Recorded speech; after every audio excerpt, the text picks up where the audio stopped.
and welcome to another edition of Health Solutions with Shawn and Janet Needham, where Team Needham discusses everything healthcare. I'm your host, Shawn Needham, along with my wonderful wife, Janet, and we are streaming live from the Team Needham Abode podcast studio. And we are super excited to have Dr. Chris Rhodes on our podcast today. And while we wait for him to get on, we will talk a little bit about fasting ourselves and the benefits of fasting. So, Janet, I'll go ahead and let you go. So over the last, probably 5 years, 10 years, this idea of metabolic resistance or metabolic illness is really caught on as far as people talking about what's happening at the cellular level. And why this is important is because not just the United States, but throughout the world, we're seeing more and more people with chronic illnesses such as diabetes, cancer, heart disease. And what we think is happening is that our body is getting so overwhelmed that we don't know how to utilize the food that we've consumed. And so we believe that this is a really important, impactful way to help people through chronic illness, obesity, and live longer. Chris, welcome to our show. We just started explaining fasting. Oh, perfect. Well, I'm coming in at the right time. Perfect. Yeah, you sure are. So tell us a little bit about what you consider fasting and about the benefits of fasting. Absolutely. Yeah. So there's a lot of different types of fasting, a lot of different gradations of fasting. The one that we typically think of, I think most often, is the more common 16-8 style of fasting, where you have an 8-hour eating window, but then are fasting for the other 16 hours of the day. And that's probably right now the most popular form of fasting. It's been really well researched at this point because, people can pretty easily do that. It's, essentially just skipping breakfast. The problem with the 16-8 style of fasting is that, biologically speaking, you're not actually getting into these deeper states of fasting and these deeper benefits of fasting, because that process really doesn't kick off until your body depletes its glycogen stores, its stored carbohydrates. So in these earlier stages of fasting, your body will still be running primarily off of glucose metabolism, off of carbohydrate metabolism. So it'll behave very similarly to how it would behave during a typical, postprandial fed state. Where you really start to see this metabolic shift into more of the deep stages of fasting is around the 20 to 24 hour mark. So you've depleted your body's glycogen stores.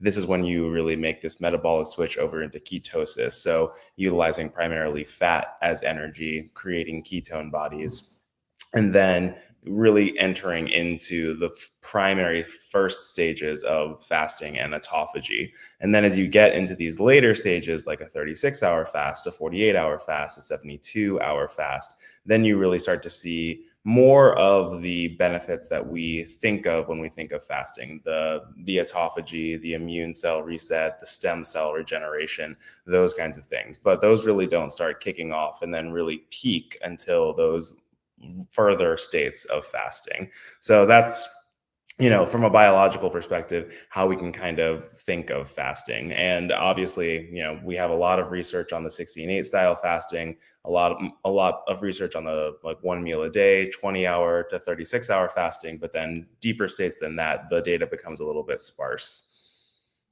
So tell us a little bit about autophagy. What is autophagy? So autophagy is essentially our cellular cleanup and recycling mechanism. It basically means, self-eating, right? Autophagy.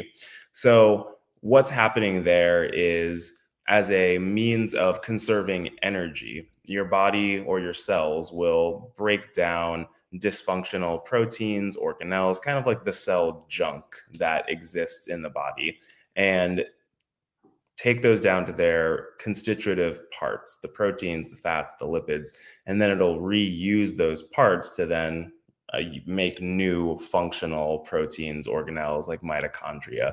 So it's a way for your body to get rid of all the things that are not serving it, that might be creating damage, like damaged mitochondria, and then recreating them only when it needs them, only what it needs, and only in these new functional versions that aren't going to interfere with proper cellular survival, longevity, maintenance, and repair. And Janet, what questions do you have for Chris? Well, so there's kind of a myth that we've heard over time, basically saying that isn't it dangerous? Isn't fasting dangerous? Mm. It can cause harm to people, and you shouldn't recommend that. And so I'm sure you've heard this. So what is your take on this? Right. So, of course, fasting can eventually be dangerous, right? It is kind of a starvation response, right? If we go too long without food, eventually that's going to cause problems like the muscle wasting, bone loss, organ failure, all that kind of stuff that we associate with, actually dying from hunger. That process, though, doesn't happen really at a point where people would normally experience like any kind of long-term food absence within our current society, right? So when people fast for these shorter periods of time, these 16-8 style, this like 1 meal a day style, even the alternate day fasting style, you're not really entering the point of starvation where you get more of these negative responses to fasting. And within probably around those first 3 days of fasting, you're pretty much in more of a regenerative maintenance, repair, and protection response to it rather than really entering into the more deleterious starvation responses to it.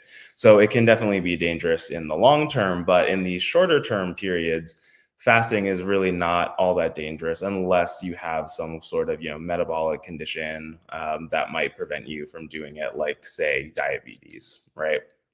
And in the shorter stages, it can actually be very, very beneficial because from an evolutionary perspective, our bodies are very well adapted to going for long periods of time without food. The the food stream that we have now, this kind of 3 meals a day plus snack style of eating that's really well associated with our Western diet, is very, very new and very, very unique in terms of evolutionary history, right? This kind of abundance that we have now has only really been around for, I mean, not even the last 100 years, right? So this is very new for us from a biological evolutionary point of view. Fasting, on the other hand, it's ingrained in our DNA. And you can see that the body has these very powerful, very well-established compensatory mechanisms when we fast to keep itself alive, to enhance metabolic efficiency, to promote cellular survival and longevity.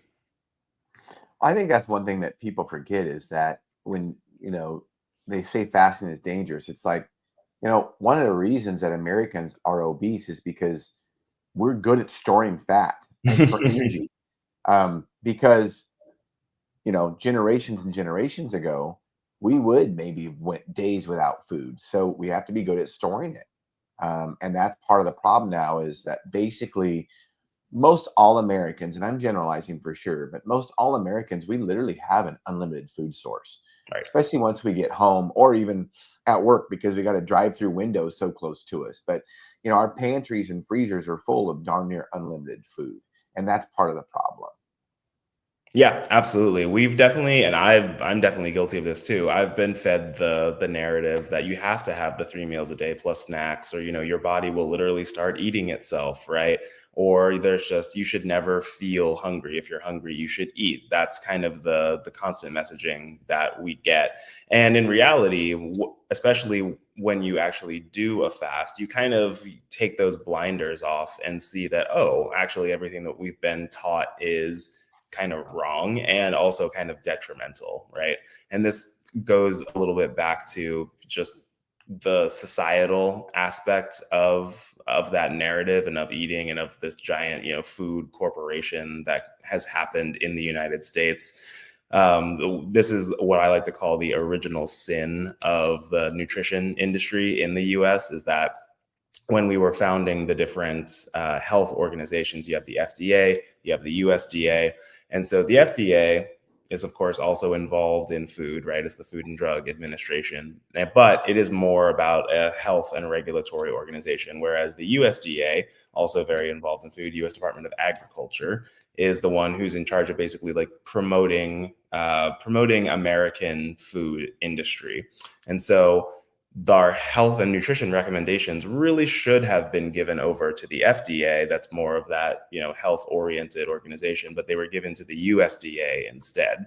And what is a department that its whole job is to promote agriculture going to tell us? It's not to eat less, right? It's like, don't not consume less food, it's to consume more food. So we usually get this narrative of like, oh, it's not necessarily that you need to eat less things, you need to eat more of these specific things. So more fruits and vegetables, more more vegetable oils, things like that.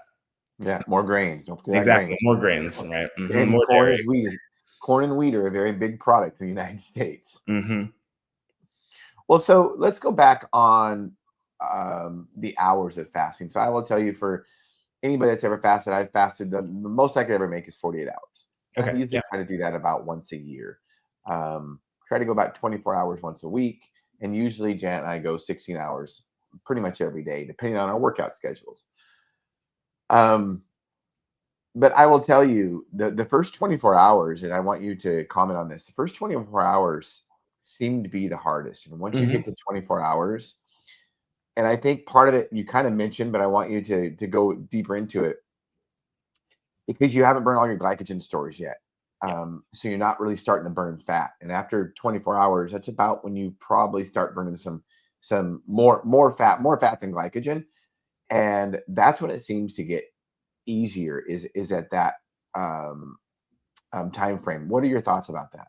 Right. So there are definitely time courses within fasting that people typically say it gets a lot easier, and it all depends on who you ask. The folks that are out there who go on these 2-week fasts, they'll usually tell you it's day 3 that is really the turnaround point for them, and that does have to do with ketone body metabolism, fat metabolism. So your brain really likes to consume glucose. It is in fact an obligate glucose consumer, meaning that it has to consume a certain amount of glucose for its energy needs, or else it just can't function.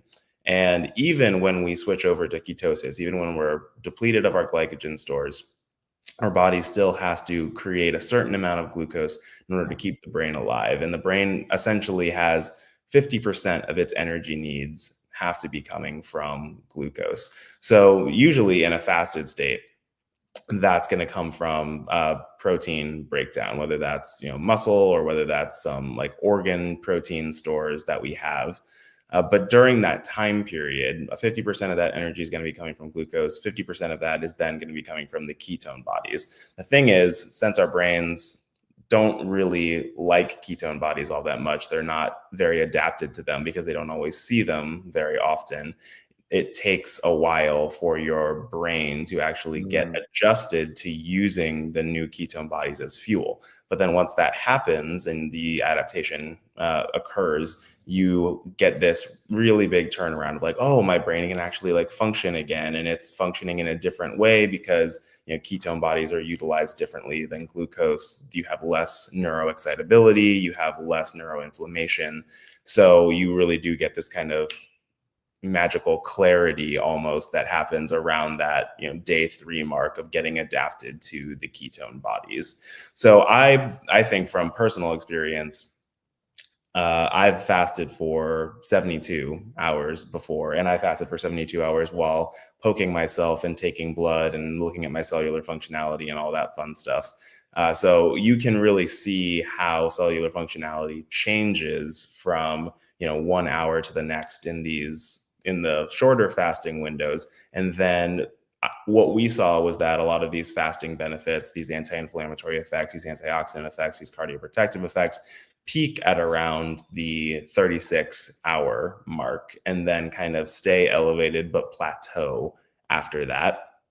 And so getting to that 36-hour mark can really just make things easier because you also kind of reset your circadian rhythms.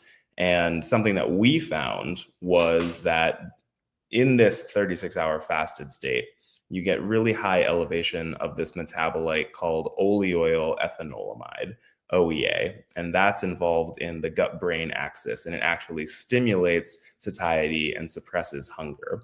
And for a very long time, people thought that this was only elevated after eating a meal. So that's typically where people saw, okay, you eat a meal, OEA goes up, which makes sense because you just ate, so you don't need to feel as hungry anymore, right?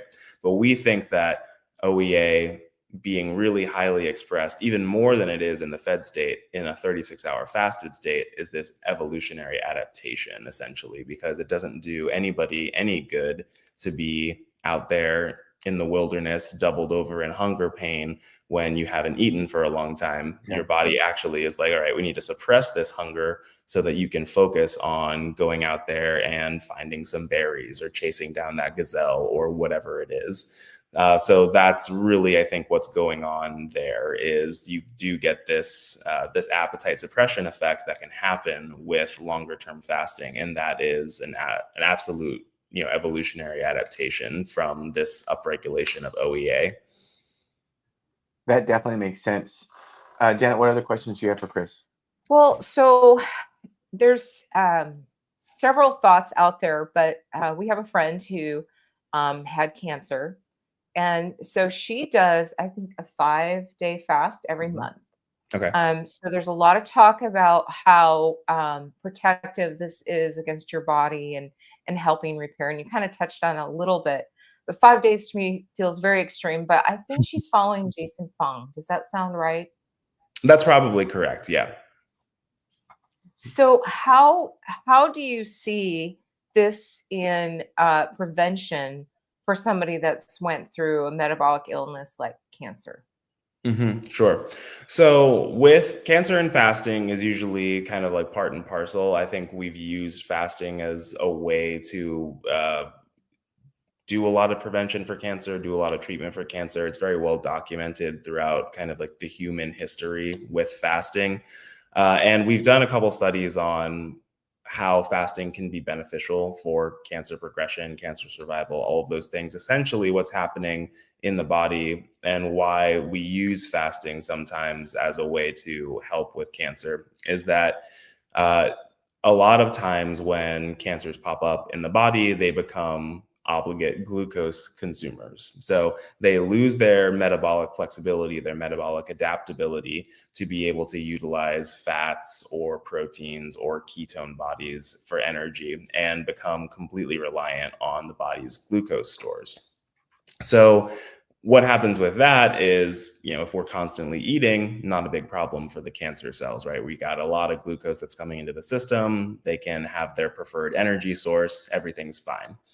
However, when you fast, that kind of switches everything on its head. So you are really tearing down the amount of glucose that's going to be produced in the body for a very long period of time.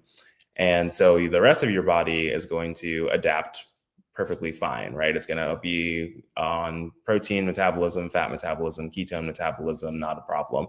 But the cancer cells suddenly do not have a bunch of glucose around them anymore. So you're kind of starving them out a little bit by going into these deeper states of fasting.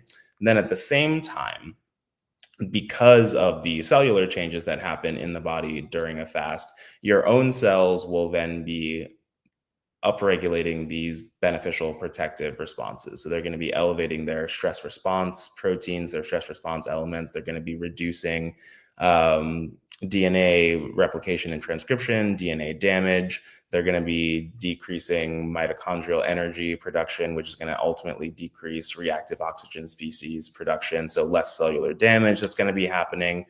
And then it's also going to, increase the resiliencies of its cellular structure. It's going to tamp down inflammation. It's going to enter into autophagy. So all of these, beneficial, protective, cellular repair and maintenance mechanisms. So they actually become very resilient and much stronger while weakening the cancer cells themselves. And this we have found to be very, very beneficial in the context of chemotherapy. So because the cancer cells are becoming less resilient, more sensitized, they're then at more risk or they're more susceptible to the chemotherapy itself. So they're much easier to kill. And then because of all those mechanisms we talked about before, your cells are much more resilient, which means that they will be able to protect themselves better from the chemotherapy that's also toxic to them. So it's a way to really help people to maximize the benefits of their chemotherapy while minimizing the downsides and side effects as much as possible. Yeah, that makes sense. Thanks for that explanation. So let's talk about fasting and diabetes. Sure. Janet and I, and specifically type 2 diabetes, we have to clarify that. We have been told by patients that their doctors have told them that it's dangerous to fast when you're a type 2 diabetic.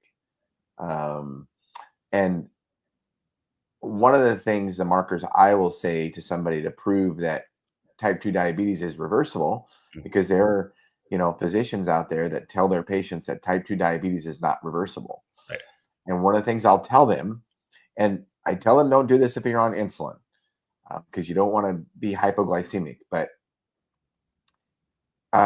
fast for 24 hours and see what happens to your blood glucose, and then tell me type 2 diabetes is not reversible. Right. So what do you got to say about that? Yeah, absolutely. I would say you are correct. So when typically the folks who should not be fasting and the ones who have diabetes are the type 1 diabetics, right? This is an inborn problem, essentially, whereas type 2 diabetes is metabolic, diabetes. It is, or nutritional diabetes is another way to put it. So this is something that has cropped up because of typically years of poor diet, lack of exercise, accumulation of insulin resistance, right? And that is very distinct from the mechanisms of type 1 diabetes, where your body cannot actually produce the insulin. Type 2 diabetes, your body can produce insulin, but it's become much more resistant to it. And it's become resistant to it because over the years, over time, there's been so much glucose that has entered the system that your body has to compensate in order to keep itself alive. So it basically shuts glucose out from coming into cells, and then that becomes a big problem. So yes, definitely fasting can be very beneficial for type 2 diabetes, if managed well, as long as it's medically supervised. I think that it's a great intervention. And yes, definitely a reversible condition rather than, a death sentence disease. I want to mention, and then hold your thought, Jen. I want to also mention on the type 1 diabetes. I have a remote employee that she's a type 1 diabetic, and she wanted to try. I would never recommend this. I didn't recommend it to her. She wanted to do it herself because she's in the nutrition space herself. So she's very educated on, diabetes and eating. And she wanted to fast for 24 hours to see what would happen with her blood glucose and how much insulin she would need. Sure. And it was very, very intriguing, because we know part about in the fasting space, we know one of the most dangerous things for diabetes, whether it be type 1 or type 2, is too much insulin. Type 2 diabetics usually have too much insulin. And unfortunately, we're turning a lot of type 1 diabetics into type 2 diabetics because we're giving them too much insulin because they're eating horribly. Right. And we just tell them, well, just use more insulin, you'll lower your glucose. But that's not fixing the real problem, which is the metabolic health. So she fasted so here she's a type 1 diabetic, doesn't make her own insulin. She fasted for 24 hours. And I asked her, I said, so how much insulin did you have to use? She says, 0. I mean, I wouldn't recommend that to somebody, but it's just a reminder too that, and Dr. Bernstein, if you've heard of Dr. Bernstein, he just passed away a few months ago. He was a type 1 diabetic that became a physician to teach himself how to treat diabetes because he didn't believe in how he was being treated. Right. He was the first one that kind of instituted self blood glucose monitoring. And he would recommend to some of his patients to not eat carbohydrates. And some of his type 1 diabetics would not eat carbohydrates, and they wouldn't need insulin at all. Sure, right. And, I think we have to understand the dangers of insulin, whether it be endogenous or exogenous. So whether it's your own insulin or injecting more insulin, it can even be dangerous for type 1 diabetics. Yes, it can be life-saving. There is no doubt about it. But the answer is not always, if you as a type 1 diabetic is probably increasing your insulin all the time, you might not be eating the right diet. Yeah, absolutely. And I mean, I would say that that's the nutrition world in general, really. I think that it's always different strokes for different folks, and we need a lot of personalization that happens because, you can see this even beyond, disease states, just go from person to person. We're all going to have different tastes. We're all going to have different glucose responses to the same foods. There's been a great study looking at, hundreds of people all on CGMs, give them the same meal, and for every person you're going to have a different Yep. glucose and insulin response. So something even as simple as that, right, is so variable person to person. So then add all the other additional layers of complexity that go into nutrition on top of that, and that's one of the reasons why, I mean, number one, nutritional information and nutritional research can be so complicated and sometimes contradictory because people respond differently to different Right. interventions or even the same intervention. Yeah, absolutely. Jenna, what were you going to say? Well, I got to bring up cardiovascular disease because Shawn and I talk about this probably almost every day. It's still the number one killer throughout the Right. world as well as the United States. And for whatever reason, we fear cancer and we fear diabetes, which we should. However, cardiovascular disease is our number one killer. Yep. So let's give people a little insight about how fasting can help with Mhm. our cardiovascular system and improve our outcomes. Yeah, absolutely. So there's two major factors that are going to go on there. One of them is the anti-inflammatory aspect of fasting itself, and then the other one is, of course, going to be the like lipid stabilization, the metabolic stabilization effect that happens with fasting. So the anti-inflammatory portion is really important because inflammation is one of those major drivers behind all diseases. It's basically putting your cells and your body in this constant state of alert and more prone to damage, more prone to autoreactivity, things like that. So this can happen because of both age, so chronic inflammation as people get older. This is kind of called inflammaging. And then another way that this can happen is because of what I like to call dietary inflammation. So chronic dietary inflammation. And this goes back to this whole concept that we were talking about before of, 3 meals a day plus snacks. We're always basically in a fed state, postprandial state. And whenever we're eating, just by the nature of our immune systems, that those are technically foreign molecules that are coming into our body, right? So every time we eat, regardless of what it is, there is some kind of, transient inflammatory response that happens. And when we're constantly in that fed state, that inflammatory response suddenly becomes our whole day. So we put ourselves kind of accidentally in this state of chronic inflammation. So that can really promote not only cardiovascular disease, but a lot of other problems as well. So fasting, of course, is going to really tamp down those inflammatory responses because it's sending a signal to your immune cells that we don't have enough extra energy around for you to just be constantly popping off inflammation. So we need to really dial it back, and we need to only focus on producing inflammation if there's a specific problem, right? So immunosurveillance is going to go up for things like cancer cells, bacteria, viruses, but it's going to go down for, anything that we can safely say, okay, that's us, don't attack it. So that's one way that fasting can really help with the cardiovascular element. And then the other, of course, the lipid stabilization, the metabolic impacts. Another key driver of cardiovascular disease is, lipid metabolism. So your triglyceride levels, your cholesterol levels, how those all interact with each other. And what we found when we looked at what happens in the body during a 36-hour fast is that cholesterol levels, of course, went down. LDL specifically went down, VLDL, total cholesterol, but HDL, the good cholesterol, right, went up.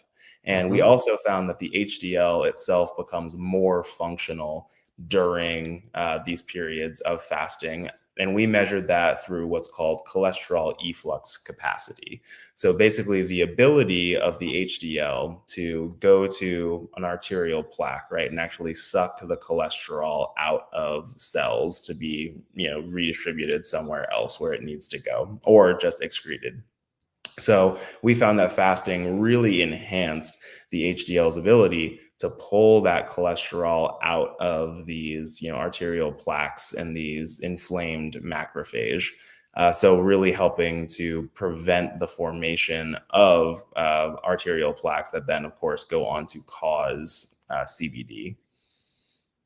Wow. Yeah. And, this whole thing about fasting and the benefits of health, and we already mentioned it a little bit, but we really shouldn't be that surprised, because why should we be surprised that fasting is probably good for us, considering our ancestors generations and generations and generations ago probably fasted quite often. I mean, they were not in a constantly fed state. That is for sure. Definitely. So we shouldn't really be surprised that fasting is beneficial for us. Yeah, and I think that, another good way to think about it in an evolutionary context, and why fasting seems to have these really great pro longevity, pro survival effects, is because they're fasting in and of itself is kind of like a survival adaptation, right? So if you think about it in terms of where we all are right now in this kind of, 3 meals a day plus snacks kind of situation, is Yeah. that we're constantly in this fed state. We're constantly giving our body this signal, hey, we have plenty of nutrients around. So what our cells like to do, because they're lazy just like us, is they like to run dirty, as I call it. So they're not going to be all that concerned about, oh, I'm producing too many proteins, I'm doing too much DNA replication, maybe my mitochondria are spitting out too many, free radicals and reactive oxygen species. That's fine. If something goes wrong with this cell, I'll just make a new one. I have all of the nutrients that I need to Yeah. be able to Right. do that, right? So in a fasting state, that gets really flipped on its head, right? Like there's no nutrients around. And in that state, our cells are like, oh crap, if something goes wrong, I don't have enough energy to make a new cell. So what am I going to do? I'm really going to focus on maintaining, protecting, and repairing the current cell that I have, because I can't make another one if something goes wrong. So that's really what's happening at the cellular level, is that it is this adaptation to try and increase the survivability of the current cells that we have, because we just don't have the energy to make any more. And that ultimately leads to better longevity. Yeah, you're essentially, your cells are essentially rationing things because Right. they have to. That's a great explanation. So thank you for that. So, Absolutely. Chris, as we wrap this podcast up, tell us the best way to get a hold of you. I think I'm streaming your website here. Yeah, absolutely. So this is mimiohealth.com. That is where you can find my company. We've done years and years and years of research into fasting, and actually found a way to recreate the benefits of fasting through supplementation. So essentially what we found was that when people fast for 36 hours, there's this unique set of molecules that are produced by the body that are really only elevated during a fast. And we found that those are the ones responsible for activating a lot of these cellular health and longevity benefits that we've been talking about. So we basically, took those molecules, put them into a daily pill so that you can recreate fasting at the molecular level, get those same benefits, but without actually having to fast. But it also makes a really good fasting enhancer. And that's what I use it for. So it helps to, kind of jumpstart the benefits of shorter term fasts, but also help make fasting easier because of those appetite suppression effects we were talking about before. And if y'all want to learn more about that, it's mimiohealth.com, MIMIO health.com. Awesome. Well, thank you for that, Chris. You've helped us realize our goal today, which is to educate and empower individuals to take charge of their own health. So thank you so much. Absolutely. Thanks for having me. It was a blast. And listeners and viewers, thank you for tuning in to Health Solutions with Shawn and Janet Needham. Tune in Monday to our regularly scheduled podcast, 12:30 to 1:30 Pacific Standard Time. Thank you.